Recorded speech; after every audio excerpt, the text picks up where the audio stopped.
நம்ம ரெண்டு காரியங்களை பார்த்தோம். தெரிந்து கொள்ளப்பட்ட ஜனம், மீட்கப்பட்ட ஜனம் என்று நாம் பார்த்தோம். தெரிந்து கொள்ளப்பட்டவர்கள், மீட்கப்பட்டவர்கள் அப்படின்னு பார்த்தோம். இந்த வாரம் பரிசுத்தமான ஜனம். பரிசுத்தமான ஜனம் அவங்களுக்கு ஆண்டவர் என்னென்ன தரப்போகிறார். பரிசுத்தமான ஜனம் நாம் யார் என்பதை நாம் தெரிந்து கொள்ள வேண்டும். நாம் எப்படியாப்பட்டவர்கள் என்பது நமக்கு தெரியணும். அப்போ பரிசுத்தமான ஜனமா இருக்கிறோம். அப்போ உலகத்தில் எத்தனையோ மக்கள் அசுத்தமா இருக்கிறாங்க, நாம் மட்டும் பரிசுத்தமா இருக்கிறோம் அப்படின்னா என்ன அர்த்தம்? கொஞ்சம் திமிரா தான் தெரியுது இல்ல இப்படி பேசுனா, நம்ம மட்டும் பரிசுத்தம் அப்படின்னா. ஏன்னா இயேசு கிறிஸ்து ரத்தத்தினால் கழுவப்பட்டவர்கள் எல்லாரும் பரிசுத்தவான்கள். நம்முடைய பரிசுத்தத்தினாலே நாம் நீதிமான்கள் ஆகிறது இல்லை, பரிசுத்தவான்கள் ஆகிறது இல்லை. அவர் பரிசுத்தரா இருக்கிறார். அல்லேலூயா. அதனாலதான் வேதம் சொல்லுகிறது நம்ம பரிசுத்தமாக்கப்பட்டவர்கள். பாவியா இருந்த நம்மை இப்ப எப்படி ஆக்கி இருக்கிறாரா? பரிசுத்தமாய் மாற்றப்பட்டு இருக்கிறோம். ஆமென்.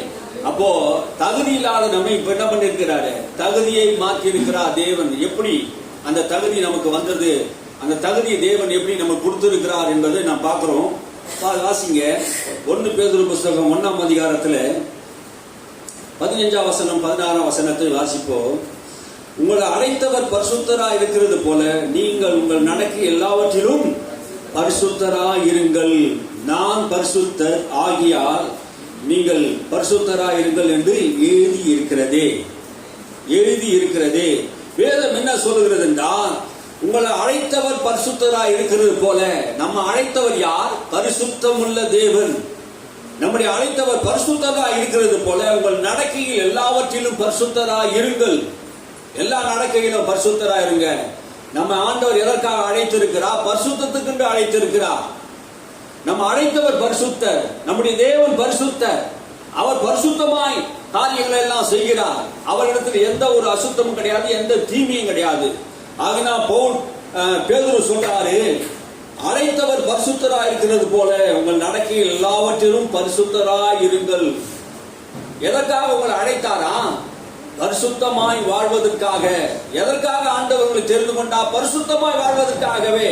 இந்த உலகத்தை எத்தனையோ பேர் அசுத்தமா வாழ்ந்து கொண்டு இருக்கிறாங்க, பரிசுத்த இல்லாத வாழ்ந்து கொண்டு இருக்கிறாங்க. குடிக்கிறாங்க, விபச்சாரம் பண்ணாங்க, வேசித்தனம் பண்றாங்க, பொய் சொல்றாங்க, திருடுறாங்க. அவங்க எல்லாம் வாழ்கிற வாழ்க்கை எப்படி இருக்குது?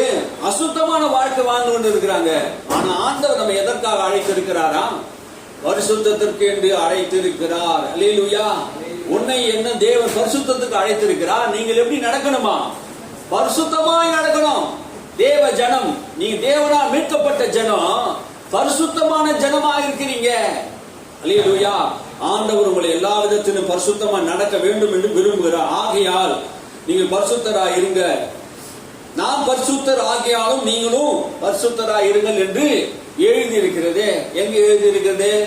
வேதாகமத்தில் லேவியராம் புஸ்தகத்துல எழுதி இருக்கிறது. நீங்க அது வேதாகமத்தில் நீங்க லேவியராம் புஸ்தகத்துல வாசித்தீங்கன்னா 11:44 நீங்க வாசித்தீங்கன்னா, உன் தேவனாய் கர்த்தர் பரிசுத்தராய் இருக்கிறார். அல்லேலூயா. உன் தேவனாய் கர்த்தர் பரிசுத்தராய் இருக்கிறார். ஆகினாலே நீங்கள் பரிசுத்தராய் இருங்கள் எழுதி இருக்குது. அப்ப வசனம் எப்படி எழுதி இருக்குது? தேவன் பரிசுத்தமுள்ள தெய்வம். அல்லேலூயா. அல்லேலூயா. இங்க இருக்கிறீங்களா? நம்முடைய தேவன் எப்படியாப்பட்டவர்?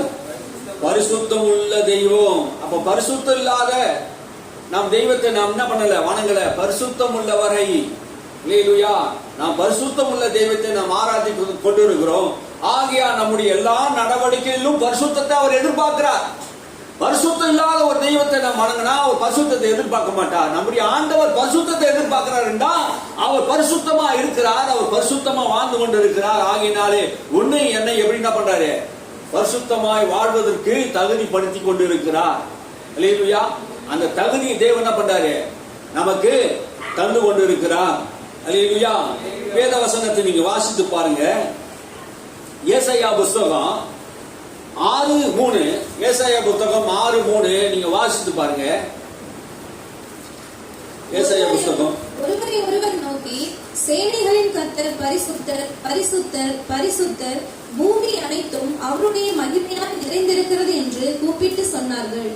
அப்போ சேனை கர்த்தர் பரிசுத்தர் பரிசுத்தர் பரிசுத்தர் என்று எப்படி சொல்றாங்க? செராபீன்கள் சொல்லுகிறது. ஏன்னா தேவதூதர் சொல்றாங்க, பூமி அனைத்திலும் கர்த்தருடைய மகிமையினால் நிறைந்திருக்கிறது. நம்முடைய தேவன் எப்படியாப்பட்ட தேவனா இருக்கிறாரா? பரிசுத்தர் பரிசுத்தர் என்று பரலோகத்தில் இருக்க தூதர்கள் சொல்லுகிறார்கள். சேராபீன்கள் சொல்லுகிறதை இந்த ஏசாயா தீர்க்கதரிசி காண்கிறான். பூமி அனைத்தும் கர்த்தருடைய மகிமையினால் நிறைந்திருக்கிறதை பார்க்கிறாங்க. அல்லேலூயா. பூமி முழுவதும் அவருடைய பரிசுத்தத்தை பார்க்கிறாங்க, அவருடைய மகிமையை பார்க்கிறாங்க. அல்லேலூயா. இந்த சூரியன் சந்திரன் எல்லாம் அவருடைய மகிமை தான். பூமி அவருடைய மகிமை தான். இந்த பூமியில் இருக்கிற எல்லா குன்றுகள் எல்லாம் மலைகள் எல்லாம் அவருடைய மகிமை தான். அவர் படைத்த தண்ணீர், நதிகள், ஆறுகள், குளங்கள் எல்லாமே அவருடைய மகிமை தான். பூமி முழுவதும் கர்த்தருடைய மகிமை என்ன பண்ணுது? வெளிப்படுத்துகிறது. அவர் பரிசுத்தரா இருக்கிறார். நீங்க வாசிச்சு பாருங்க. வெளிப்படுத்த விசேஷம் 4ஆம் அதிகாரம், வெளிப்படுத்தின 4:8 வசனத்தை நீங்க 8ஆம் வசனத்திலிருந்து வாசிப்போம். வெளிப்படுத்தின 4:8 வாசிப்போம். அந்த 4 ஜீவன்களிலும் ஒவ்வொன்று அவ்வாறு சிறகுள்ளவைகளும் சுற்றிலும் உள்ளேயும் கண்களால் நிறைந்தவைகளுமாய் இருந்தன. அவைகள் இருந்தவரும் இருக்கிறவரும் வருகிறவரும் ஆகிய சர்வ வல்லமையுள்ள தேவனாகிய கர்த்தர் பரிசுத்தர் பரிசுத்தர் பரிசுத்தர் என்று இரவும் பகலும் ஓய்வில்லாமல் சொல்லிக் கொண்டிருந்தனர். அல்லேலூயா. அவைகள் இருந்தவரும் இருக்கிறவரும் வருகிறவருமாகிய சர்வ வல்லமுள்ள தேவன் பரிசுத்தர் பரிசுத்தர் பரிசுத்தர் என்று இரவும் பகலும் என்ன பண்ணியிருக்காங்க? தேவனை தொழுது கொண்டு இருக்கிறார்கள். யார் அது? தேவ தூதர்கள். 1000 தேவ தூதர்கள். நம்முடைய ஆண்டவர் எப்படி இருந்தவரும் இருக்கிறவரும் வருகிறவர். ஏற்கனவே இருந்தவர், உலகம் தோன்றுவதற்கு முன்பாக இருந்தவர், இருக்கிறவர், வரப்போகிறவர். அவர் எப்போதும் இருக்க போகிறார். அவர் இருந்தவர், இருக்கிறவர், இருக்க போகிறவர், சர்வ வல்லமுள்ள தேவன். நம்முடைய தேவன் சாதாரண வல்லம் இல்ல, சர்வ வல்லமுள்ள தேவன். அவர் பரிசுத்தர் பரிசுத்தர் என்று எப்போதும் என்ன பண்ண? பரலோகத்திலே துதி எழுப்பப்படுகிறது. வேலும் சிங்காசனத்துமே வீட்டிருந்த சதா காலங்களிலும் உயிரோடு கூட இருக்கிறவருக்கு அந்த ஜீவன்கள் மகிமையும் கனத்தையும் சோத்திரத்தினும் செலுத்தின போது, அப்போ இங்க என்ன நடக்குது? சிங்காசனத்திலே வீட்டிருக்கிறாராம். நம்முடைய ஆண்டவர் எங்க இருக்கிறார்? சிங்காசனத்திலே பரலோகத்தில் வீட்டுக் கொண்டிருக்கிறார். அங்கே என்ன கேட்கிறார்? சதா காலங்களில் உயிரோடு கூட இருக்கிறார். நம்முடைய தேவன் சதா காலங்களில் உயிரோடு கூட இருக்கிறார். அவர் மரித்த தேவன் அல்ல, மரணத்தை ஜெயித்த தேவன். மரணத்திலிருந்து உயிரோடு கூட எழுந்திருக்கிறார். ஆகினா வேதம் சொல்லுகிறது அவர் சதா காலங்களில் உயிரோடு கூட இருக்கிறார். வாசியே. சதா காலங்களிலும் உயிரோடு இருக்கிறவருக்கு அந்த ஜீவன்கள் மகிமையும் கனத்தையும் ஸ்தோத்திரத்தையும் செலுத்தும் போது, அந்த ஜீவன்கள் எந்த ஜீவன்கள்? பரலோகத்தில் இருக்க அந்த ஜீவன்கள் கர்த்தருக்கு மகிமையும் சோத்திரத்தையும் செலுத்தின போது 24 மூப்பர்களும் சிங்காசனத்தில் வீட்டிருக்கிறவருக்கு முன்பாக வணக்கமாய் விழுந்து, பாருங்க, 24 மூப்பர்களும்.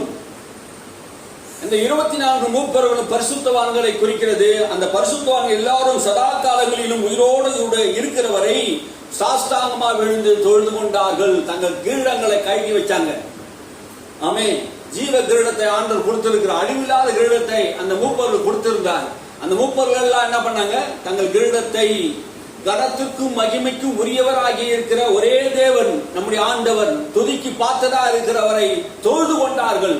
அவர் பரிசுத்தர் பரிசுத்தர் பரிசுத்தர் என்று. பூமியிலும் அவர் பரிசுத்தர், வானத்திலும் அவர் பரிசுத்தர், எல்லா இடங்களிலும் பரிசுத்தர். அவரை தொழுது கொள்கிற உங்களையும் என்னையும் பரிசுத்தமாக வாழ்வதற்கு ஆண்டவர் நம்ம வைத்திருக்கிறார். அல்லேலூயா. நாம் பரிசுத்தமா வாழ முடியல. ஆகினால் என்ன பண்ணிருக்கிறாரு? இயேசு கிறிஸ்துவுடைய ரத்தம் நமக்கு சகல பாவத்தை கழுவி நம்ம என்ன பண்ணிருக்குது? சுத்திகரித்து இருக்கிறது. அல்லேலூயா. நம்ம என்ன பண்ணிருக்கிறாரு? தகுதிப்படுத்தி இருக்கிறார். பரிசுத்தமா வாழ்வதற்கு தேவன் என்ன பண்ணிருக்கிறாரு? தகுதிப்படுத்தி இருக்கிறார். 11 வசனத்தை வாசிங்க.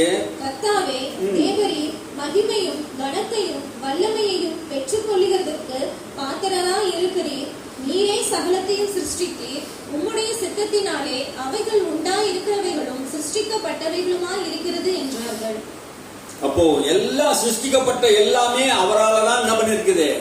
சிருஷ்டிக்கப்பட்டு இருக்கிறது. தேவரீர் மகிமையும் கனத்தையும் வல்லமையும் பெற்றுக் கொள்வதற்கு பாத்திரராய் இருக்கிறீர். அவர் தான் கனத்திற்கும் மகிமைக்கும் பாத்திரரா இருக்கிறார். துதிக்கு பாத்திரரா இருக்கிறார். எல்லாவற்றையும் சிருஷ்டித்தவர், எல்லாவற்றையும் ஆளுகிறவர், எல்லாவற்றுக்கும் மேலாக ராஜாதி ராஜாவாக கர்த்தார் கர்த்தாவாக சிங்காசனத்தின் மேல் வீற்றிருக்கிறவர் அவர் தான். அல்லேலூயா. இந்த பூமியிலே மனுஷருக்கு ராஜாவா இருக்கலாம், ஆனா ராஜாதி ராஜா கர்த்தாதி கர்த்தர் நம்முடைய தேவன். அல்லேலூயா. அவர் வரப்போகிறார். உலகத்தை படைத்தவர் தான், உலகத்தை உண்டாக்கினவர் தான். இந்த பூமி முழுவதுக்கும் சர்வ ஞானி, சர்வ வியாபி, சர்வ வல்லவர் நம்முடைய ஆண்டவர். இல்லையா? அவரை நாம் என்ன பண்றோம்? தொழுது கொண்டு இருக்கிறோம். ஆகியா வேதம் சொல்லுகிறது, அவர் பரிசுத்தரா இருக்கிறது போல நாமும் பரிசுத்தராய் வாழ வேண்டும். எப்படிங்க நம்ம பரிசுத்தமா வாழறது? நம்முடைய ஜீவியத்தில, நம்முடைய வாழ்க்கையில, நம்முடைய பேச்சில, நம்முடைய நடக்கையில, நம்முடைய நட்புல, நம்முடைய உறவுல, எல்லாவற்றிலும் என்ன பண்ணணும்? அதை காட்ட முடியும். நம்முடைய வாழ்க்கையில் தவறான காரியங்கள் செய்யும் போது யார் தூஷிக்கப்படுறாங்க? நம்முடைய பரிசுத்த குறைச்சல் ஏற்படும். அப்போ யார் நம்ம அழைத்து இருக்கிறார்? யார் நம்ம தெரிந்து கொண்டு இருக்கிறார்? யார் தூஷிக்கப்படுது? ஒரு கிறிஸ்தவன் தப்பு செய்துட்டா என்ன சொல்லுவாங்க? உடனே இதெல்லாம் ஒரு கிறிஸ்தவனான்னு சொல்லுவாங்க. அப்போ யாருக்குடைய மகிமை இழப்பு உண்டாகுது? கடவுளை தான் சொல்றாங்க. நாம ஏதாவது செய்துட்டா என்ன பண்ணுவாங்க? யோ என்னையா ஏசுநாத பொம்புற, என்னையா அப்படி இருக்குன்னு நம்ம கேட்பாங்க? கேட்க மாட்டாங்க. கண்டிப்பா கேட்பாங்க.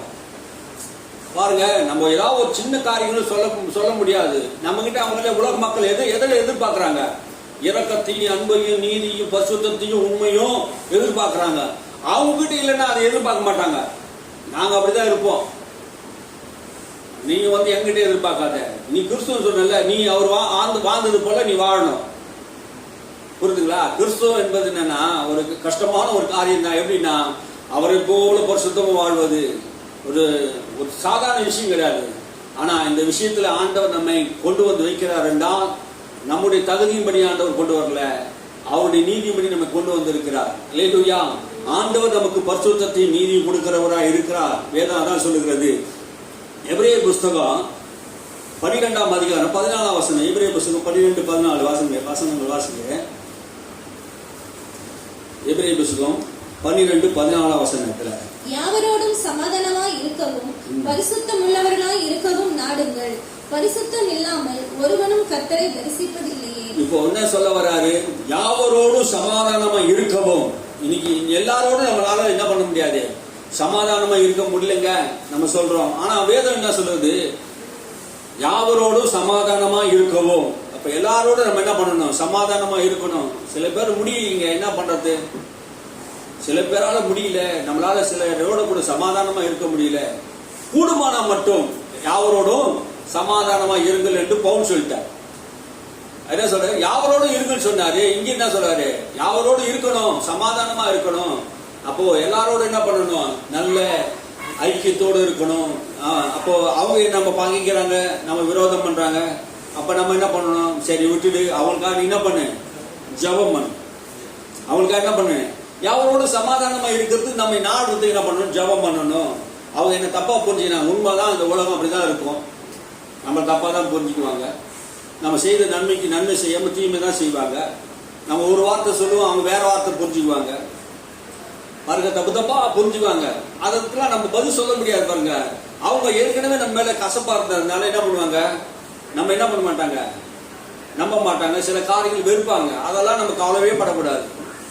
அதுக்காக என்ன பண்ணணும்? சோத்திரம் பண்ணணும். கர்த்தர் உன்னை அறிந்திருக்கிறார், உன் உள்ளத்தை அறிந்திருக்கிறார். இல்லையா? உன் உள்ளத்தை அறிந்திருக்கிறார் ஆண்டவர். நீ யாவரோடு சமாதானமா இரு, நீ யாருக்கும் தீங்கு செய்யாத, தீங்கு செய்தவர்களுக்கு நன்மை செய்ய என்று சொல்லி இருக்கிறார். அதுதான் நம்முடைய வாழ்க்கையில பரிசுத்தம். நம்ம எல்லாரோடு நம்ம சமாதானமா ஒரு வாழ்க்கை நம்ம வாழும்போது நம்முடைய வாழ்க்கையில எல்லாம் சமாதானமா நடக்கும். இல்லையா? சில வேளையில மனுஷனாகி இருக்கும்போது சில கஷ்டங்கள் நம்முடைய வாழ்க்கையில் இருக்கும். சமாதானம் ஆகிறதுக்கு கொஞ்ச நாள் ஆகும். அதனால அவங்க ஒண்ணு இல்லைன்னு சொல்ல முடியாது. அவங்களுக்கு டைம் இருக்குது. ஆமென், அல்லேலூயா. எல்லாரோடும் நம்ம என்ன பண்ணணும்? சமாதானமா இருக்க நாடணும். பரிசுத்த வாழ்க்கை நம்ம வாழணும். நம்ம தேவ ஜனமா இருந்தால் மட்டும் போதாது, மீட்கப்பட்ட ஜனமா இருந்தால் போதாது, பரிசுத்த உள்ள ஜனங்களா இருக்கணும். யாரோடும் சமாதானமா இருக்கணும். ரொம்ப கடினமான ஒரு விஷயம். இயேசு எல்லாரோடும் சமாதானமா இருந்தா, அப்போஸ்தலர்கள் எல்லாரோடும் சமாதானமா இருந்தாங்க. ஒரு சில இடத்துல வாக்குவாதங்கள் அப்போஸ்தலர் காலத்துல இருந்தது. பாருங்க, சமாதானமா இருக்க முடியல. பர்னபாவுக்கும் பவுலுக்கும் வாக்குவாதம் நடந்தது.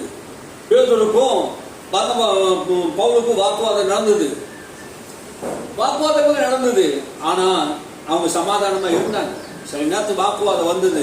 எங்க அப்போஸ்தலருக்குள்ள வாக்குவாதம் வந்தது. வரும், வாக்குவாதம் வரும், சின்ன சின்ன பிரச்சனைகள் வரும். ஆனா என்ன பண்ணக்கூடாது, நீண்ட நாள் அப்படியே வச்சிருக்க கூடாது. இல்லையா? இந்த நீண்ட நாளா எதையும் வச்சிருக்கூடாது. குடும்பங்களிலும் சரி, ஊழியங்களிலும் சரி, வேலையிலும் சரி, மற்ற இன மக்களோடு கூட பழகும் போது கூட சரி, அப்படியாப்பட்ட சமாதானம், யாவரோடும் சமாதானமா இருக்க நாம் நாட வேண்டும். அந்த சமாதானம் நம்முடைய வாழ்க்கையில பரிசுத்தத்தை கொண்டு வருகிறது. பாருங்க, சமாதானமா இருக்கவும் பரிசுத்தம் உள்ளவர்களா இருக்கவும் நாடுங்கள். எப்படி இருக்கணுமா? பரிசுத்தம் உள்ளவராய் இருக்க நாடுங்கள். அப்ப சமாதானமா இருந்தாலே நம்ம என்ன பண்ணுது, பரிசுத்தம் வந்துருது. இல்லையா? இன்னைக்கு நிறைய பேருக்கு சமாதானத்தை இழந்ததுனால தான். ஏன் சமாதானத்தை இழந்ததில்ல? இந்த ஆள் என்ன சொல்லிட்டாயா, அந்த ஆள் மேல கோபமா போய் படுத்துட்டீங்கன்னா சமாதானம் இருக்குமா? அது மாதிரி இருக்குமா? என் வாழ்க்கை நிறைய இது மாதிரி நடந்துருக்குது. சமாதானத்தை இழந்துடுவோம். ஒருத்தர் மேல நம்ம கோவப்பட்ட என்ன பண்ணுவோம், சமாதானத்தை இழந்துடுவோம்.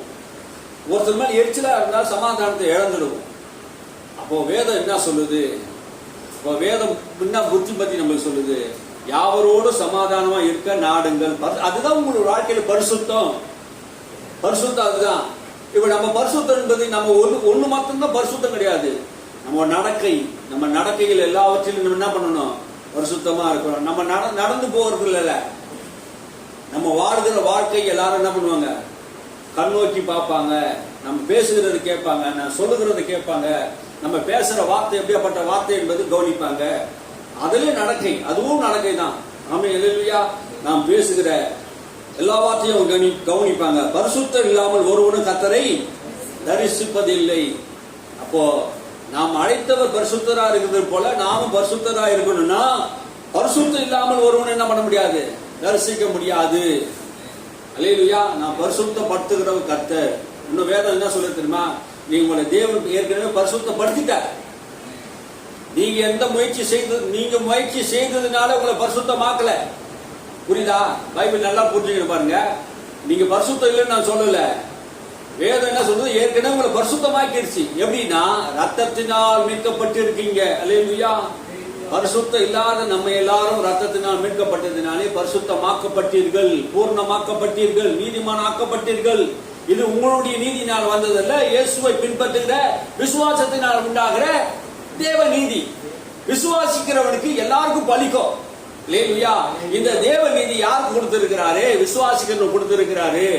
ஆனா நீங்க பூரணரா கடந்து போகணும். எப்படின்னா, நம்முடைய வாழ்க்கையில கொஞ்சம் கொஞ்சமா நம்ம என்ன பண்ணணும், முன்னாடி இருந்தது போல இல்லாம நம்ம சுபாவத்தை மாற்றி பரிசுத்தமா வாழ்வதற்கு நாம் அழைக்கப்பட்டு இருக்கிறோம்.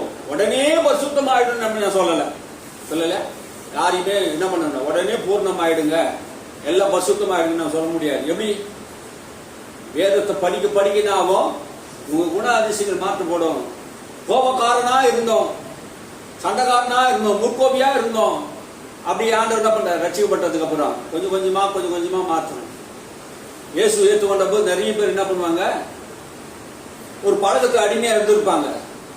அந்த பழக்கம் அவங்க வாழ்க்கையில் இருக்கும். அது என்ன பண்ணுவோம்னா, கொஞ்ச நேரத்துக்கு எங்கன்னா போகும்போது வரும்போது என்ன பண்ணுவாங்க, நான் பார்த்துருக்கிறேன். சிகரெட் பிடிக்கிறவங்க திடீர்னு என்ன பண்ணுவாங்க, வேலை செய்யற இடத்துல இன்னொருத்தர் சிகரெட் பிடிப்பா, அவர் ரசிக்கப்பட்டு விட்டு இருப்பாரு. டக்கு என்ன பண்ணுவாங்க, பிடிச்சி மூஞ்சில முகத்துக்கு நேரம் ஊதிட்டு அரைஞ்சிக்கா, இவனுக்கு தாங்கவே தாங்காது. அந்த வாசனை பட்ட உடனே என்ன ஆகும், துடிக்கும். எப்படியாவது ஒன்று பிடிச்சுன்னு போய் அழகா என்ன பண்ணுவான், பிடிப்பான். இது மாதிரி பாவம் என்ன பண்ணுது, இழுக்கதான் செய்யும். அப்ப மறுபடியும் என்ன பண்ணுவான், ஆலயத்துக்கு வருவான், போவான், ஆண்டவர் அங்க மறுபடியும் தொடுவார், பேசுவார். மறுபடியும் என்ன பண்ணுவான், அவன் பரிசுத்தமாக்கப்படுவான். மறுபடியும் என்ன பண்ணுவான், சில நேரத்துல இடருவான், மறுபடியும் வருவான். இதெல்லாம் நான் பிராக்டிகலா சொல்றேன். ரட்சிக்கப்பட்ட ஒருவனுக்கு என்ன பண்ணுவான், விழுதல் எழுதல் இருக்கும். ஆனா அவன் என்ன பண்ணிருக்கிறார், ஆண்டவரை பரிசுத்தப்படுத்தி இருக்கிறார், நீதிமான் ஆக்கி இருக்கிறார். அவன் அதிலேயே இருக்கக்கூடாது. அல்லேலூயா. தான் செய்யறது தப்பு என்பது உணர்ந்துட்டானா அவன் ரட்சிக்கப்பட்டு இருக்கிறான். நான் சொல்றது புரியுதா? நான் செய்யறது தப்பு, நான் பண்றது, நான் குடிச்சது தப்பு, நான் பீடி குடிச்சது தப்பு, அப்படி அவன் உள்ளத்துல உணர்றான்னா அவன் ரட்சிக்கப்பட்டு இருக்கான்னு அர்த்தம். அதை நான் பாவம் செய்து நான் பாவமே செய்யல, எதுவுமே நான் தப்பு செய்யல அப்படின்னு அவன் துணிகரமா சொல்றான்னா அவன் இன்னும் ரட்சிக்கப்படலன்னு அர்த்தம். அவன் ஆத்மா செத்து இருக்குதுன்னு அர்த்தம். அவன் ஆத்மா உயிரோட கூட இருக்குதுன்னா செய்யறது காரியம் தப்புன்னு உணர்த்தும். புரியுதுங்களா? நான் பிராக்டிகலா சொல்றேன். ஏமா தூங்குறியாமா, மூச்சு நிற்கிறியா, மூச்சு நிறுமா, வார்த்தைகள் கேளுங்க. அவன் ஆத்மா என்ன பண்ணணும்? உயிர்ப்பிக்கப்படணும். ஆத்மா என்ன பண்ணணும்? உயிர்ப்பிக்கப்படணும். வாசிங்க 15 வசனத்தை வாசிங்க. ஒருவனும் தேவனுடைய கிருபையை இழந்து போகாத படிக்கும் யாதொரு கசப்பான வேர் முளைத்தெழும்பி கலக்கம் உண்டாக்குறதினால் அநேகர் தீட்டுப்படாத படிக்கும். அப்போ தேவனுடைய கிருபையை இழக்காதபடிக்கு கசப்பு வைக்க கூடாது. இந்த வசனத்தை தான் ஒரு வாட்டி நான் சொல்லிட்டேன், பிரசங்கம் பண்ணிட்டேன். பைபிள் இருந்து நான் பிரசங்கம் பண்றேன். யார் மேலேயும் உண்மையை சொல்றேன். உங்க மேல யார் மேலேயும் எனக்கு என்ன இல்லை கசப்பு கிடையாது. யாரையோ வச்சு நான் சொல்லவும் மாட்டேன். நான் வேதத்தை படிக்கிறோம், ஒரு டாபிக் எடுத்தா என்ன பண்ணுவோம்? அந்த டாபிக் முழுசா என்ன பண்ணுவோம்? பிரசங்கம் பண்ணணும். இது ஊழியக்காரனுடைய வேலை, பிரசங்கிக்கிறது எங்களுடைய வேலை. ஆனா இந்த வசனம் என்ன வச்சுதான் நீ சொன்ன, எனக்காக தான் சொன்னேன் அப்படின்னு நான் என்ன பண்ணக்கூடாது, யாரையும் எடுத்துக்கூடாது. அல்லேலூயா. வசனம் யாருக்கு? நம்ம எல்லாருக்கும் தான் வசனம். உனக்கு மட்டும் வசனம் இது இல்லை, உங்களுக்கு மட்டும்தான் எழுதிக்கிறாரு, எங்களுக்கு எழுதலையா? நான் கசப்பு வச்சா என்ன ஆகும் சொல்லுங்க? கசப்பு, யாவது ஒரு கசப்பு நம்ம என்ன பண்ணக்கூடாது, யார் மேலேயும் வைக்கக்கூடாது. கசப்பு வைக்கலாமா? வைக்கக்கூடாது. நீ வச்சிருக்கிறியா? எப்பா நீ வச்சிருக்கிறியா? ஸ்கூல்ல வச்சிருக்கிறியா? கிளாஸ்ல வச்சிருக்கிறியா? நான் நிறைய பேர் மேலே வச்சிருக்கிறேன். நான் போய் சொல்ல மாட்டேன். கசப்பு வச்சிருக்கியா? வச்சிருக்கிறேன். ஆனா அது நிரந்தரமா யாருக்கையும் நான் வச்சுக்கிறது இல்லை. தொடர்ந்து நான் என்ன பண்ணுவேன்? வச்சுக்கிறது கிடையாது. ஏன் தெரியுமா? அது கிருபை இழக்கப்படணும். எனக்கு எத்தனையோ பேர் வாழ்க்கையில் எனக்கு கசப்பு உண்டாக்கினார்கள், கஷ்டங்களை உண்டாக்கினாங்க, அவமானப்படுத்திருக்கிறாங்க, கேவலமா பேசியிருக்கிறாங்க. ஆனா அவங்க என்ன பண்ணல, அந்த கிருபை நான் இழக்க விரும்பல. நான் தேவனுடைய பிள்ளைகளா இருக்க நாம் என்ன பண்ணணும்? அந்த கசப்பு நம்ம விட்டு இருதயத்தை விட்டு எடுத்து போடணும். அந்த கசப்பு நம்முடைய வாழ்க்கையில் இருக்குமானா, மற்றவங்களை குறித்து கசப்பு இருக்குமானா, தேவன் யாரையா கசப்பு கொள்வாரா? கசப்பா இருப்பார்? யார் மேலே வெறுப்பா இருப்பாரா? ஏன் நான் பரிசுத்தர் ஆகியா நீங்க பரிசுத்தரா இருக்க சொல்லுன்னா ஏன் சொன்னாரு? அவர் பரிபூர்ணமா இருக்கிறாரு. அவர் கசப்போடு யார் மேலேயும் இருக்க மாட்டார் பூமியில. எவ்வளவு பெரிய பாவியும் கூட அவர் என்ன பண்ணாரு? மன்னிக்கிறார். கசப்பு இல்லாம அவர் நேசிக்கிறாரு. எந்த பாவியும் அவர் நேசிக்கிறாரு. ஆனா அவரை போல பரிசுத்தமா அழைக்கப்பட்ட நாமும் கூட அவரை போல வாழப்படியே நம்ம சொல்றாரு. அப்படின்னா நமக்கு என்ன பண்ணக்கூடாது? கசப்பு என்கிற வேறு, அந்த வேறு ஒரு மனுஷனுக்குள்ள வந்துடுச்சுன்னா என்ன பண்ணணும்னா கிருபை இழக்கப்படணும் அப்படின்னு தான் வேதம் சொல்லுது. அப்ப அந்த கிருபையே இல்லைன்னா நம்ம தேவன்கிட்ட வரவே முடியாதுங்க. கிருபை இல்லைன்னா என்ன பண்ண முடியாது? தேவன்கிட்டே வர முடியாது, தேவ ஆலயத்துக்கு வர முடியாது. கசப்பு மட்டும் நம்ம எந்த காலத்திலும் வைக்க கூடாது. நம்ம மன்னிக்கிறவரா இருக்கணும். ஏசாதான் நம்மளுக்கு கத்து கொடுத்தாரு. அவர் பரிசுத்தரா இருந்தது போல நாம் பரிசுத்தரா இருக்கணும். அவர் தன்னை குத்தினவர்களும் அடித்தவர்களும் காட்டி கொடுத்தவர்களும் என்ன பண்ணாரு? மன்னித்தார். கசப்பு வச்சாரா? துரோகி பேதுருவே, என் கூடிய சாப்பிட்டு 3 வருஷம் நல்லா தின்னுட்டு என்னைய காட்டி கொடுத்த அப்படின்னு சொன்னாரா? சொல்லல. வாரினா அடிச்சு ரத்தம் கொட்ட 39 அடிக்க அடிச்சாங்க. ஆனாலும் இயேசு அவரை ஏதாவது திட்டினாரா? பிதாவே இவருக்கு என்ன செய்யறாங்கன்னு தெரியல, மன்னின்னு சொல்லிட்டு என்ன பண்ணாரு? மன்னிச்சுட்டாரு. அவர் பரிசுத்தரா இருந்தது போல நம்மளும் பரிசுத்தரா இருந்தோம். அவர் வாழாத இருந்தா பரவாயில்ல, அவர் வாழ்ந்து என்ன பண்ணியிருக்கிறாரு? சொல்லி இருக்கிறாரு. கன்னத்தில் அறைந்தார், ஓங்கி அறைந்தாங்க, மறு கன்னத்தை காட்டினார். இப்போ நான் என்ன சொல்ற வருது? இப்போ ஆண்டவர் இதெல்லாம் செய்துட்டார், பரிசுத்தமா வாழ்ந்துட்டார், பரிசுத்தமா நீதியா வந்தார். அவர் வாழ்ந்தவர் மாத்திரமல்ல, வாழ்ந்து காட்டினார். இல்லையா? சொன்னா மாற்றம் கிடையாது, வாழ்ந்து காட்டினார். அதே போல நம்ம கர்த்தர் என்ன பண்ணாரு? பரிசுத்தத்துக்கு அழைத்திருக்கிறார், பரிசுத்தமா வாழணும். ஆகினாலே யாதொரு கசப்பான வேறு முளை கிளம்பி எழும்பக்கூடாது. இல்லையா? நம்முடைய வாழ்க்கையில எந்த விஷயம், வாழ்க்கையில எந்த பகுதியா இருந்தாலும், எத்தனை வயதானாலும் சொல்றேன் கேட்டுங்க. இனி வர காலம் எத்தனை காலம் நமக்கு ஆண்டவர் வைத்திருந்தாலும் சரி, ஆனா நம்முடைய இருதயத்தில் என்ன பண்ணக்கூடாது? வைக்காதீங்க. ஆனா நீ என்ன பண்ணணும் தெரியுமா? யார் மேல கசப்பு வந்துருச்சுன்னா நீட்டா போய், எப்பா உங்க மேல இந்த மாதிரி கசப்பு என்கிட்ட இருக்குது, நீ இது மாதிரி பண்ண, இந்த மாதிரி தவறு பண்ண, இந்த மாதிரி என்கிட்ட பேசிட்ட, இந்த மாதிரி இன்னொரு ஆளுகிட்ட நீ பேசிட்ட, இந்த மாதிரி சொன்னதுனால உங்க மேல எனக்கு கசப்பு இருக்குது, நீ அவங்ககிட்ட போய் சொல்லி பாருங்க, என்ன நடக்கும்னு நினைக்கிறீங்க? அடுத்த செகண்டே என்ன பண்ணுவான்? சாரிப்பா தெரியாம சொல்லிட்ட, மன்னிச்சிங்கன்னா 90% நடக்கும். ஒரு சிலது முட்டாளும் மோட்டாட்டம் பண்றத என்ன பண்ணும் தெரியுமா? மன்னிப்பு, ஆமா நீ சொன்னதான் சொன்ன செய்தா அப்படின்னு. நான் அப்படியேப்பட்ட ஆள்ல நான் பேச சொல்லல. நீ போய் சொல்லுங்க. உங்களுக்கு ஒரு யாதொரு கசப்பான முளைகள் என்ன பண்ணக்கூடாது? எழும்பக்கூடாது. யாருன்னா உங்களுக்கு மேல கசப்பா பேசிட்டாங்க, ஒரு மாதிரி பேசிட்டாங்கன்னா என்ன பண்ணணும்? நீ அவங்களோட கூட போய் பேசணும். என்கிட்ட பேசுறவங்க எல்லார்கிட்டையும் நான் என்ன பண்ணுவேன்? ஓப்பனா போய் சொல்லுவேன். என் கூட நிறைய பேர் பழகுறாங்க, அவங்ககிட்ட நான் சொல்லுவேன், யோ நீ இந்த பண்ணது இந்த மாதிரி தப்புயா, நீ இந்த வேலை பண்ணது தப்பு, இந்த மாதிரி பேசவே கூடாது, இந்த மாதிரி இவரை நீ என்ன பண்ணிக்கிற சொல்லவே கூடாது என்பது முகத்துக்கு நேரம் நான் சொல்லுவேன். முகத்துக்கு நேரம் நான் சொல்லுவேன். சொல்லி அவங்களோட தப்புகளை என்ன பண்ண சுட்டி காட்டுப்பேன்.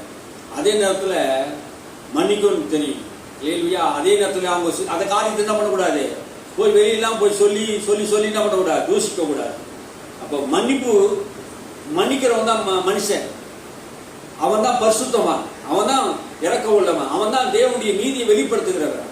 நம்ம என்ன பண்ணணும்? மன்னிக்கிறவளா இருக்கணும் இல்லையா? எத்தனை பேர் நீங்க மன்னிப்பேன்னு சொல்றீங்க? என் வாழ்க்கையில் நீ வந்தா மன்னிப்பேன், மன்னிக்கிற இருதயம் எனக்கு வந்துருச்சு. இதைதான் நம்ம கிறிஸ்து தர, இதுதான் போதனைங்க. சபைக்கு நம்ம எதுக்கு வரோம்? நம்ம கடவுள் நம்ம ஆசீர்வதிக்கிறான்னு போதிக்கிறோம். ஆனா நம்ம உள்ளத்தை மாற்றுவதுதான் கிறிஸ்துவ போதனை. நம்முடைய மனநிலைமை மாற்றுவதுதான். நம்ம இப்படி இருந்தோம், உண்மையா நான் இயேசு ஏற்றுக்கொள்ளாத இருந்தா உன்னை நான் அடிச்சிருப்பேன். எத்தனையோ இடத்துல சொல்லி இருக்கிறோம். இயேசு மட்டும் நான் ஏற்றுனது இல்லைன்னா உன்னை என்ன பண்ணிருப்பேன்?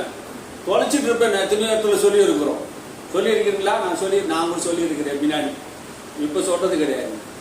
ஏன்னா அந்த சுபாவம் என்ன பண்ண நமக்குள்ள வரும். ஆனா இயேசு ஏற்றுக்கொண்டதுக்கு அப்புறம் என்ன வரணும்? நல்ல சுபாவங்கள் வரணும். அல்லேலூயா. முன்னாடி நம்ம என்ன பண்ணுவோம்? கெட்ட கெட்ட வார்த்தைகளே பேசுவோம். இப்ப அந்நிய பாஷையில் நம்ம பேசுறோம். அல்லேலூயா. கெட்ட வார்த்தைகள் பேசுறோம், இப்ப அந்நிய பாஷையில் பேசுறோம். நம்ம இப்ப கெட்ட வார்த்தையை பேச முடியுமா? கெட்ட வார்த்தையை தான் பேச முடியுமா? திட்ட முடியுமா? யாராவது போயிட்டு சொல்லக்கூடாது. யாரையும் நம்ம என்ன பண்ண முடியாது? கெட்ட வார்த்தைகளே நம்ம என்ன பண்ண பேசவும் முடியாது, பேசவும் கூடாது. அப்போ பரிசுத்தம் என்பது என்ன நினைக்கிறீங்க? சமாதானமா இருக்கணும், யாவரோட சமாதானமா இருக்கணும். கூடுமான மட்டும் உன்னை சத்துருக்கள் கூட நம்ம என்ன பண்ணணும்? பேசணும். உன்னை எதிர்த்தவனை நீ பேசிட்டா, நான் சொல்றேன், நீ ஜெயிச்சிட்டீங்க. அல்லேலூயா. உனக்கு ஒருத்தன் துரோகம் பண்ணி உன்னை கேவலப்படுத்தி அவமானப்படுத்தி அசிங்கப்படுத்தி உன்னை இது பண்ணிட்டான்னு வச்சுங்களேன், அவனை கிட்ட நீ பேசி நீ பழகி அவனை நீ ஜெயிச்சிட்டேன்னு வச்சுங்களேன், அதுதாங்க பரிசுத்தம். அல்லேலூயா. வேதம் என்ன சொல்லுங்க? தீமையை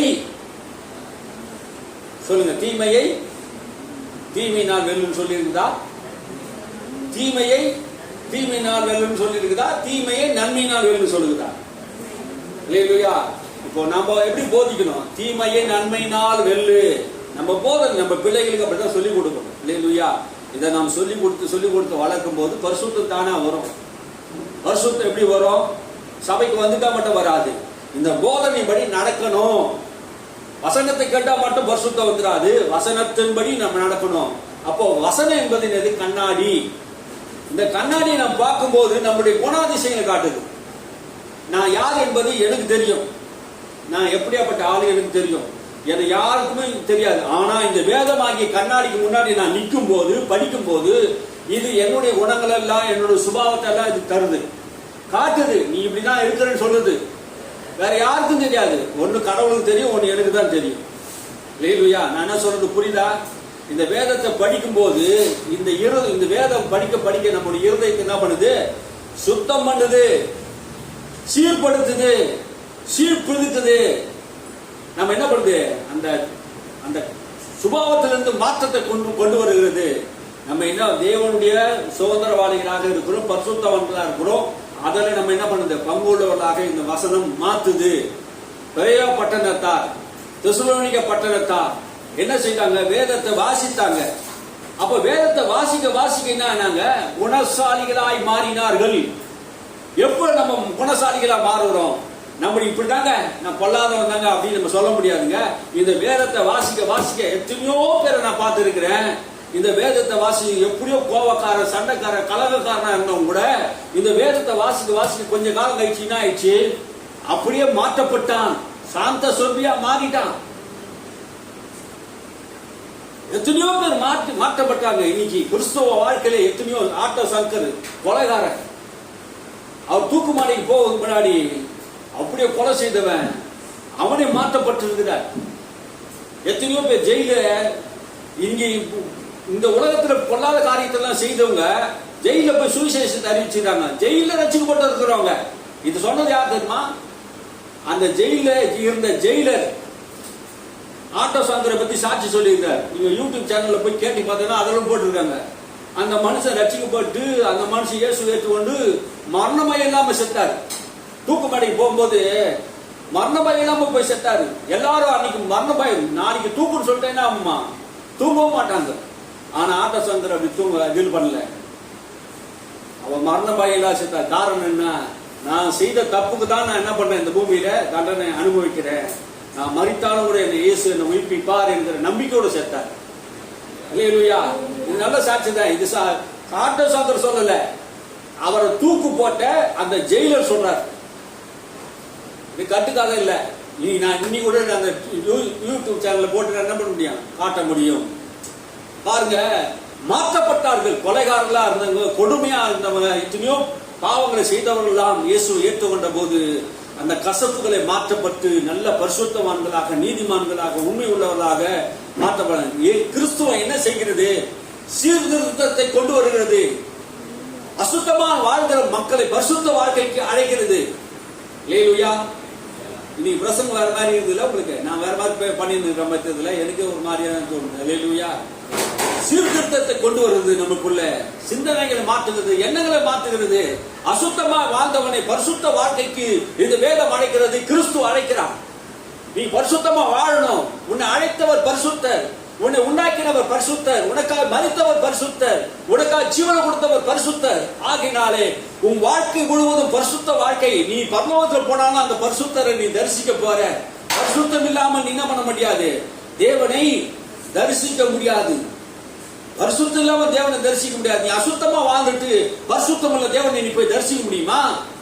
தரிசிக்க முடியாது. ஆகினாலே நம்முடைய எல்லா நடவடிக்கையும் தேவன் பார்த்து கொண்டிருக்கிறார். பூமியிலே நாம் செய்கிற எல்லா கிரியையும் நமக்கு தெரியும். நான் நல்லவன் கெட்டவன் என்பது நமக்கு தெரியும். யார் என்பது தெரியும்.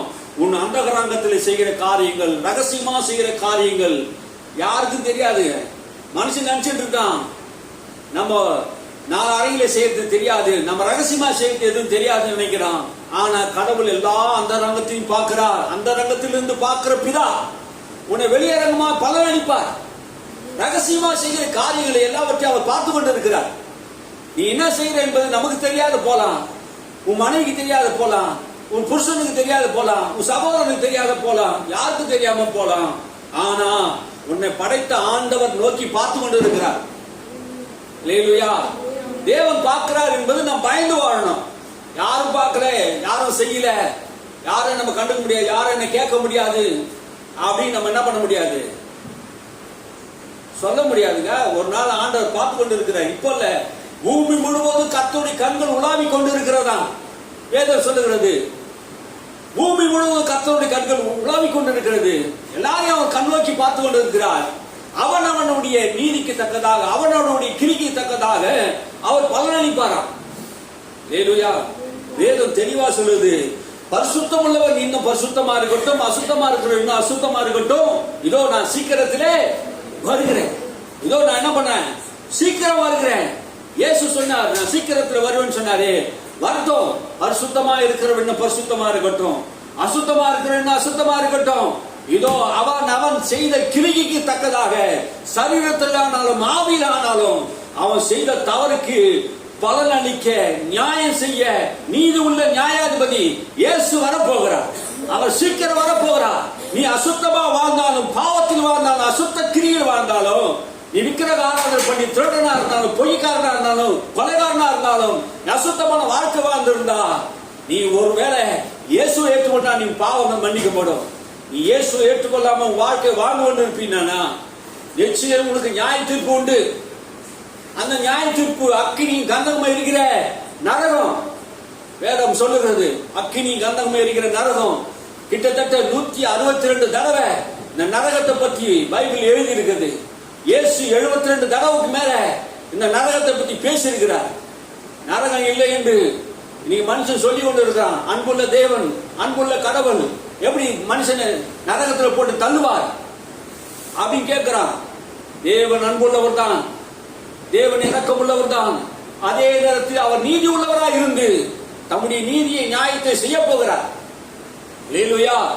இன்னைக்கு மனுஷன் சொல்லிட்டு இருக்கான், நரகம் கிடையாது, பாதாளம் கிடையாது, பரலோகம் கிடையாது, கடவுளே கிடையாதுன்னு சொல்றான்.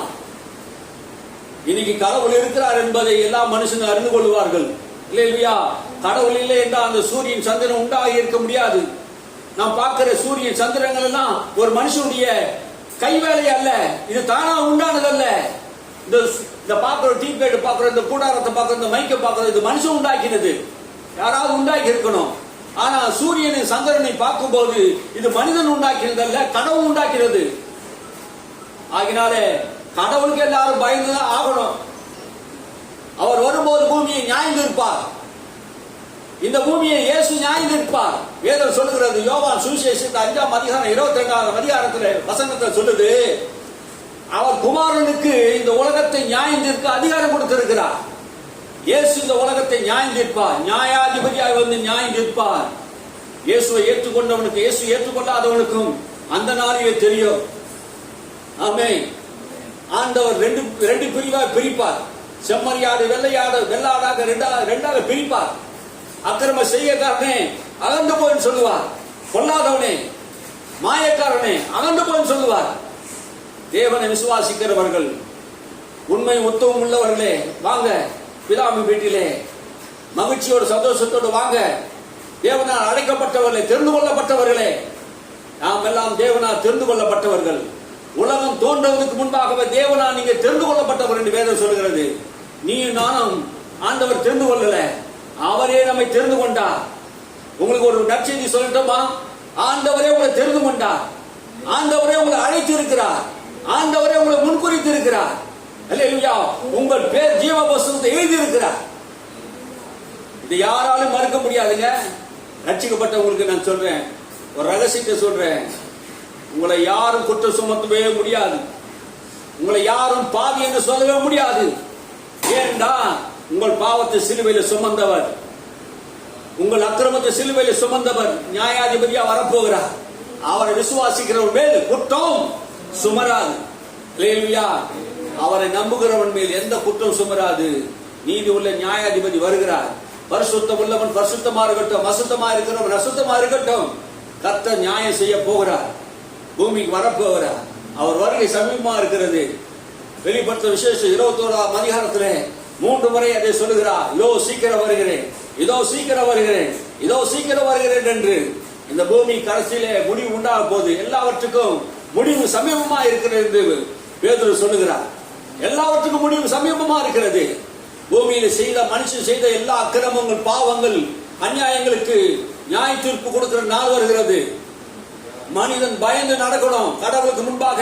இப்போ இருமாப்பா வாழலாம், துணிகரமா வாழலாம். ரத்த திமிருனாலே, பண திமிருனாலே மனுஷன் என்ன பண்ணலாம்? எதவனா செய்யலாம். என்னை கேட்கறதுக்கு யார், என்னை அடக்கிறதுக்கு யார் சொல்லலாம்? உன்னை உண்டாக்கினவர், உன்னை படைத்தவர், உனக்கு ஆவியும் சரீரத்தையும் குடித்தவர். நீ அவருக்கு பயந்து நடக்கல, அஞ்சி நடக்கலன்னா கர்த்தர் உன்னை நியாயம் இருக்கிற நாள் வருகிறது. ஆமென். அல்லேலூயா. அவர் ரத்தத்தினால் கழுவப்படு, இயேசுவை ஆண்டவராக இரட்சகராக விசுவாசி. அப்போ உனக்கு வேதனை இருக்காது, உனக்கு கண்ணீர் இருக்காது.